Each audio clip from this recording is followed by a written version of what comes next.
Hi, everyone, and thanks for being here. It's Tuesday and the 19th, where we've seen some light showers, more to come. We've got some rain still out there tonight, a dry but cloudy day tomorrow, and then another setup that gives us rain and shower chances pretty much from, well, Thursday afternoonish, Thursday night, Friday night, Saturday, maybe ending. We'll have that in more detail in just a few moments. We just received word about a construction worker related accident this here in Kentucky. At least two of the three taken to the hospital in critical condition. I will sadly use that as an intro, so to speak, into the discussion that we'll have tonight with family and friends of a Magoffin County man who was one of two, of course, who died just days ago in a construction-related accident while working along I-40 in Tennessee.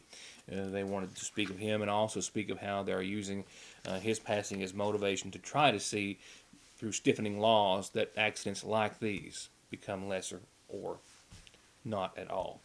We'll have that. I've got an arrest case where a man helped himself to a woman's wallet inside a Sagersville business, and coverage of last night's Sagersville City Council meeting all forthcoming. I also have cameras right now, either at or on their way to the Magoffin County Board of Education and the Magoffin County Fiscal Court with reports to follow. I just wanted to go ahead and mention this, and at the same time, I don't know why. Things can happen. Weather changes every moment here, but I don't think it's going to change enough. But just in case you might be somewhere else, I'm always a fan of meteor showers. You've picked that up over the years. The unicorn of meteor showers happens this Thursday night, and there's a window of only about an hour because it's actually not just a meteor shower, but much more of a storm. Actually, several meteors per minute possible at the height of this storm. Scientists all chiming in on the likelihood of it happening. It's not a sure thing, but the Alpha Monoceratid meteor storm is the first of its kind since one in 1995, when there were about 400 meteors per hour. We stand to see something like that around 11:30 or so Thursday night, which is going to be right in the middle of all the rainy clouds that I just kind of alluded to. So I will follow that along. I'm not very hopeful at this point, but from what I understand, if you can get into a partially cloudy, at least even spot in the United States, it will be an amazing show around 11:50, and only for about an hour, and one of those unicorns, so to speak, celestial-wise. We'll see, and like I said, I don't think we're actually going to see it here. With that said, Sagersville police are investigating the case of a Magoffin County man who helped himself to a woman's wallet inside a Sagersville business on Saturday night. She had actually exited and left the store, leaving her purse and wallet behind. Sagersville police officer Jeremiah Watson, who I spoke to via the telephone just a few moments ago, said that Saturday night a local resident said that she had gone to the local IGA and had believed that she had left the store and left her purse behind in her shopping cart. Upon realizing upon her return home, she called the store. Employees there looked and couldn't find any sight of it. However, upon reviewing security surveillance footage, Watson says that he witnessed the woman in question leaving the store, leaving her purse behind in the shopping cart, and then 40-year-old Sean Patton of Sagersville entering the store about 10 minutes or so later, finding the purse in the buggy, then removing the wallet from inside the purse, and ultimately leaving the store with it. The wallet estimated to have more than $500 in cash and other personal belongings and effects in it. Watson says that upon contacting Patton, he was able to recover the wallet, but none of the money or other items inside. There was an amount of cash that was seized from the person of Patton. He was charged with a single count of theft by unlawful taking over $500, but less than $10,000. You're going to absolutely fall in love with all the new arrivals at the seasonal shop, from all the autumn colors and styles in ladies' designs, shoes and accessories, Charlie Page, Mud Pie, you know the name brands, to jewelry, Simply Southern, Natural Life, caps, cups, and more, to rooms of home decor. And all you'll need to decorate for the fall and Halloween seasons, plus everything from coffees to candles, but hurry, because everything Christmas is already arriving daily and will be out soon, and fall will be gone before you know it. At Frazier's Prater Drugs Seasonal Shop in downtown Sagersville. At Sagersville National Bank, they know your house is much more than your home. It's an investment, and for many of us, the biggest we'll ever make. And whether it's for needed repairs and maintenance or a new addition or renovation to give you some more room and more equity, let Sagersville National Bank deal with all the financial work and worry.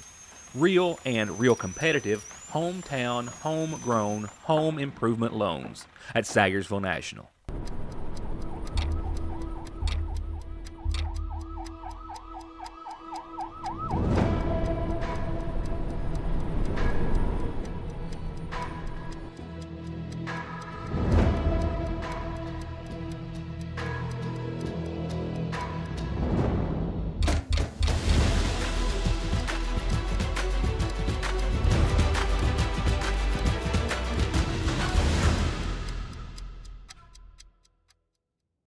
I'm Bill Tinker. I've spent the past 19 years defending insurance companies in car crashes, truck crashes, and slip and falls. Are you involved in a case like that? Is the insurance company giving you the runaround about your medical bills, your benefits, or your lost wages? Contact me at McFarland Tinker Law Office. With our combined experience of over 58 years, we're here ready to work for you. Stay warm and save huge right now on kerosene and gas heaters in stock at Parkway Gun and Pawn, and don't wait till they're gone on a selection of nearly new snow blowers. And just for Black Friday, flat screen TVs starting as low as $40 and brand new 9mm and 380 pistols starting as low as $199 at Parkway Gun and Pawn in Sagersville. As I referred to a second ago, cameras at or on their way to the Board of Education and fiscal court meetings for tonight. A camera, however, was present at last night's Sagersville City Council meeting. A brief recap tonight of that session, and one of the first items of business was a resolution honoring Henry Joseph, who of course just passed away. Not only the former commander of Chapter 15 of our DAV, but he also served several faithful years as a member of the Sagersville Water Works Board or Commission. 7 active years. And as such, the mayor and council last night read a resolution and signed it honoring the active service, which has had a profound effect on the waterworks and the community as a whole. And Henry was great on the water commission, wasn't he, Dave? Yes, he was. He really took it to heart, and he had good opinions, and he always voiced his opinion, whether we liked them or not. But that's what we needed, and he's been on, like I say, since he gets going.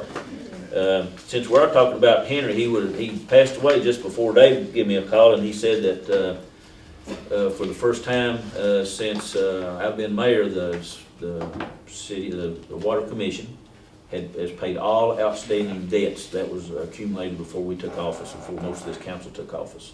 I think it was in about $300,000 for what they owed.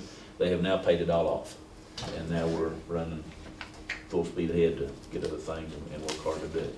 And it's just that the commission worked really hard, and I appreciate all their hard work. Following the remarks on Henry Joseph, Mayor Shepard recommended that Jim Hoskins, who was the former superintendent of the Magoffin County Water District, be approved as he was by the council to serve out the remainder of Henry Joseph's term, which is about another year. The council also discussed and approved the reappointment of Terry Marshall to the Water Board for another 3-year term. From there, just a few updates in regards to some upcoming events. A reminder about, of course, the big Christmas celebration, Celebrate with Family, as the Sagersville Hometown Christmas Celebration has been set for December the 7th. I've been running that, of course, on the community calendar, and will remind you between now and then. The mayor did remind all businesses and residents to decorate your homes and windows as soon as possible, especially those who want to be judged for the contest.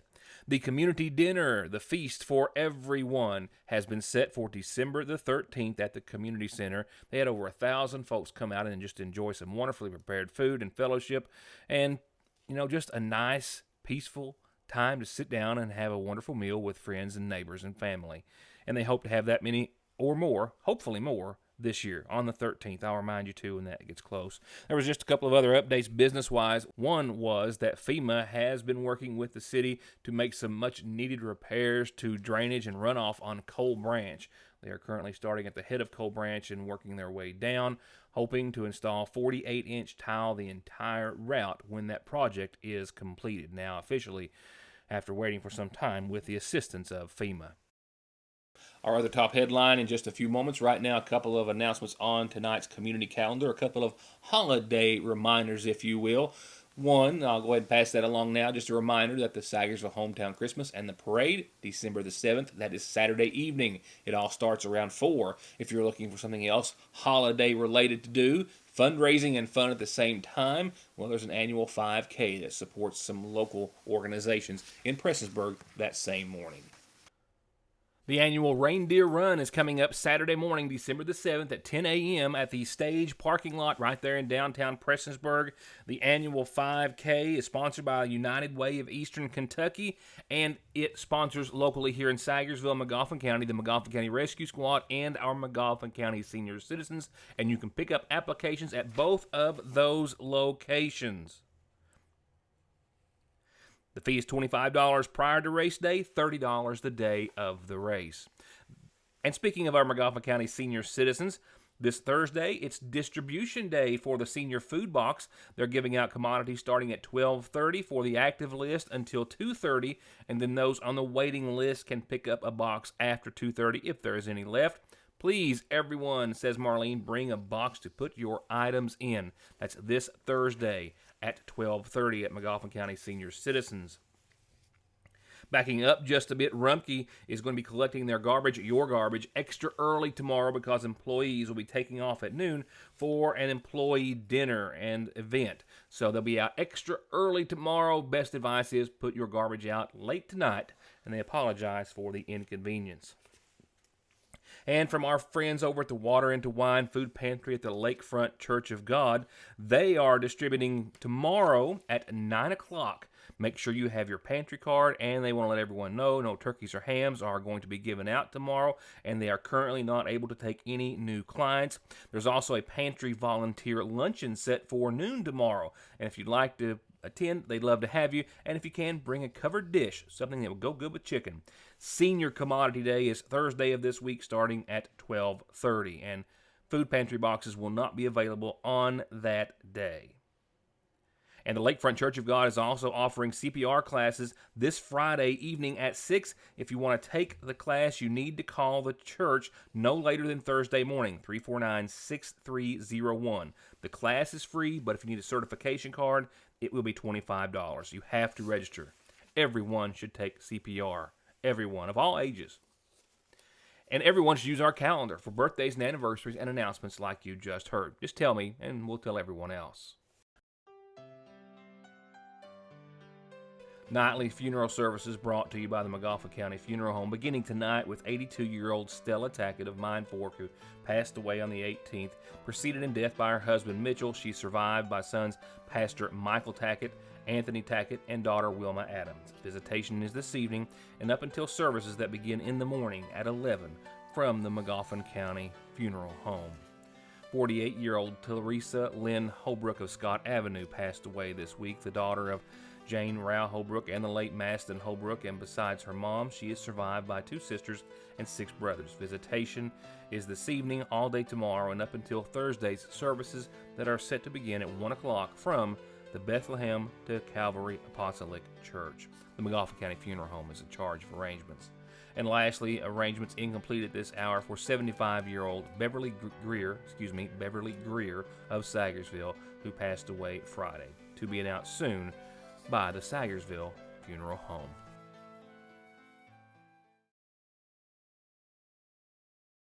We have finally done it. After years and years of extensive testing, we not only invented the chicken sandwich, we have perfected the chicken sandwich. Come and try it and love it with a big, famous dipped breast strip, pickles and mayonnaise, or however you like it fixed. And if you like, make it a double. Just make your way to Lee's to get it and grab a cookie while you're there. At your Sagersville Lee's Famous Recipe, where even our ice is famous. It can be one of the hardest parts of being a parent. You can beg them, bribe them, hold them down and try to force them, and sometimes you still can't get them to take their medicine.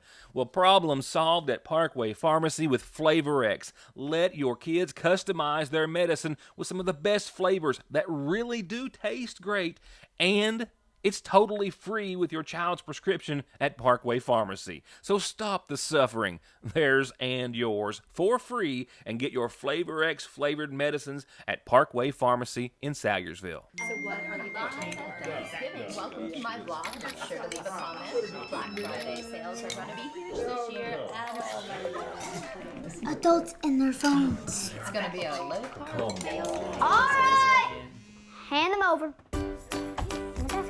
Appalachian Wireless always wants you to get the most out of your phones, but we also encourage you to set them down and enjoy time with your loved ones.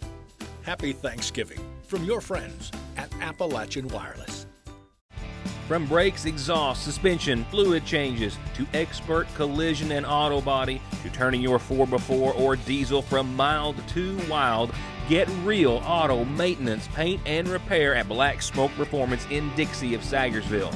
349-8785. Getting the best deal on the best tires with the best service has never been easier. Just log on to conleytire.net, check out the latest rebates, sales, and promotions, pick out the tires you want, and email, call, or come by for huge savings from the family who's been proudly serving the area for over 32 years. Conley Tire in Staffordsville, 297-2424.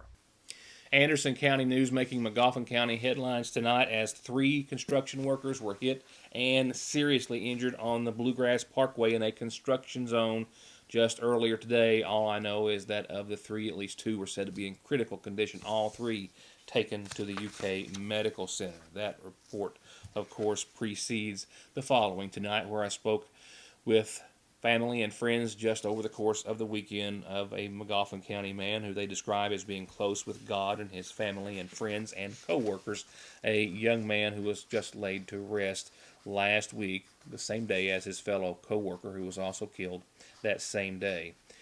Jared Helton's memory is inspiring his family to try to keep other such accidents like the one in Anderson County today, like the one that claimed the lives of Jared Helton and Justin Stafford, from happening again. Jared was 22. He had worked for the past 2 years installing reflectors, mostly on the interstate, mostly at night. His parents obviously worried about their son all the time, but even just the week before the accident, he had told his parents how much he loved his job and the men and the friends and the family he considered that he worked with. Then he went into college, and then one day he come home and said, "Mom, I got me a job." I said, "What?" He said, "I got a job. I'm going to A&A Safety." I said, "Are you kidding me?" And he said, "No." He got it on his own. And he said, "Mom, you're just going to have to cut the apron string." And Lonja says they did.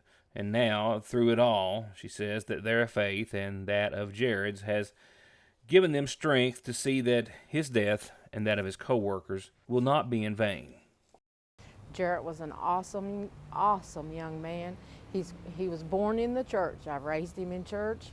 He went on every Sunday. He's been in youth group, Sunday school.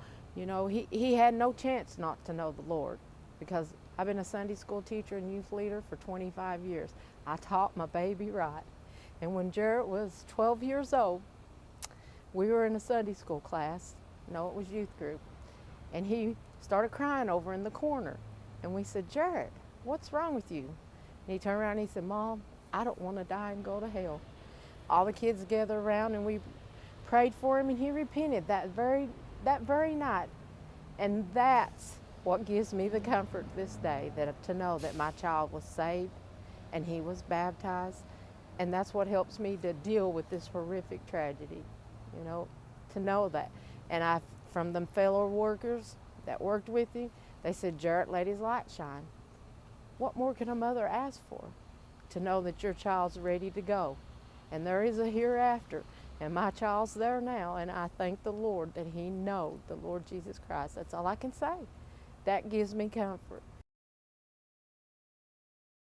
And through that prayer and through the love of their son, Lonja says that they want to honor him, as well as Justin, with some new or stronger legislation and laws to make working conditions safer for those who work road construction. And with that, Lonja hopes that sometime soon they will be able to turn some of their loss into something positive for the men and women who work such dangerous jobs.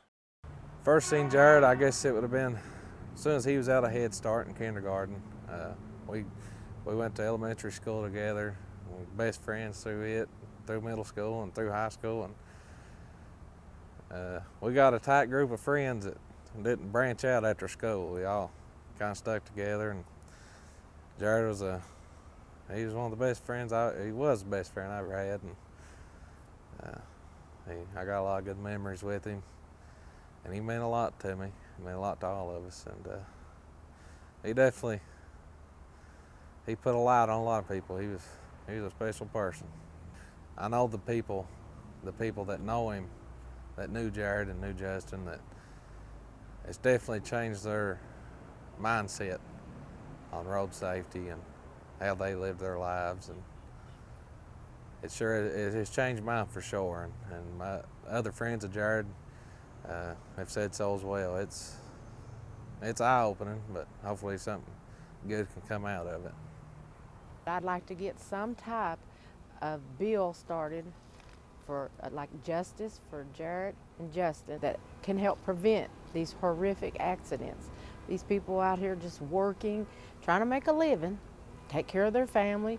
Although Jared wasn't married and he didn't have children, it didn't matter. This was the beginning of his life. This is what he was getting ready. This was his trade that he loved. And you know, it's been taken away from him.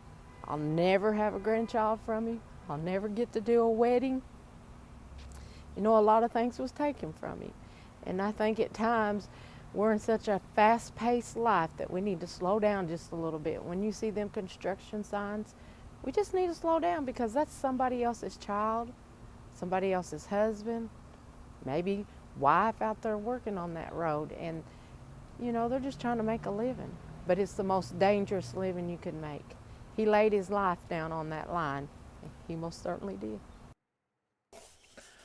Lonja says she's already planning on and in the process of reaching out to legislators and others and anyone who can help them with efforts to see that legislation is either written or improved in regards to making it safer for folks like Jared and Justin who work such dangerous jobs. And in closing, she also wished me to say thanks, which can never be enough, but to the hundreds of people from Magoffin County and elsewhere, co-workers and others, who showed such an overwhelming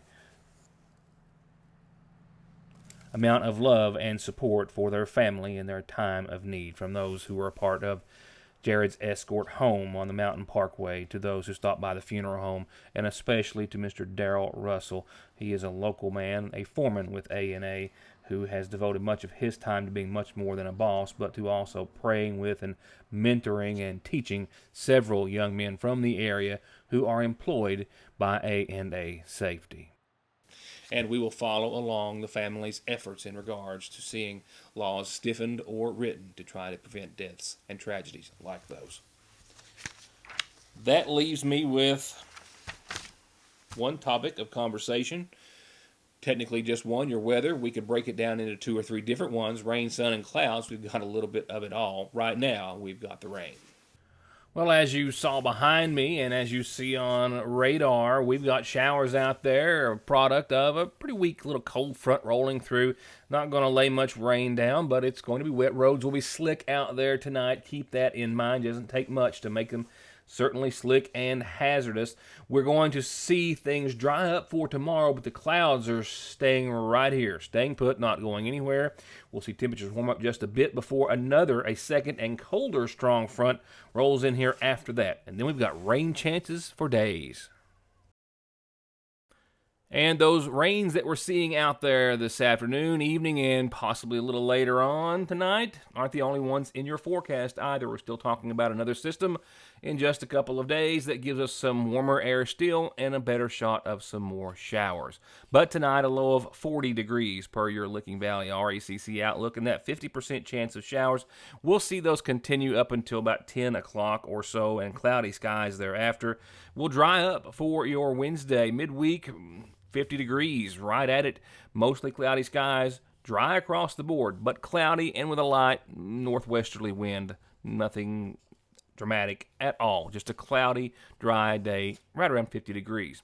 Now, that next system does roll into town by Thursday, and in fact, pretty early afternoon hours, I think, to the tune of 20%, maybe around 3 or 4 o'clock on your Thursday.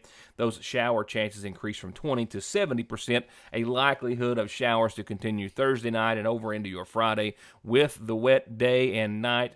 62 degrees on your Thursday. We'll hold on to the mid-50s for your Friday with a continued likelihood of showers throughout your Friday. Showers are likely to be on and off throughout most of your Friday morning, afternoon, and evening to the tune of about a 40% chance up until about 10 o'clock. And then showers likely to return on your Saturday as well. Showers likely mainly half a day, I think, is worth. Right around 3 o'clock or so, hopefully they'll start to pull out and leave us with a dry Saturday evening and a beautiful sunny Sunday, albeit a bit cooler. So mostly cloudy, showers sticking around all the way through midday Saturday, 51 on your Saturday, Sunday 48, but mostly sunny and partly cloudy and definitely dry. Monday of next week, more sunshine. Temperatures bump up back to the mid-50s at 55. We'll be above freezing at 35, still mostly sunny and still mostly just a few clouds to speak of throughout your forecast on Monday. Tuesday of next week, still partly sunny skies, still in the 50s at 58 or so. We'll start to see another chance of some showers to the tune of 10% early on your Tuesday, and those shower chances might increase out and ahead of another system that might be a bit wet thereafter. A lot of local news, as always, to get to when we see you back here tomorrow night. For now, thank you for watching.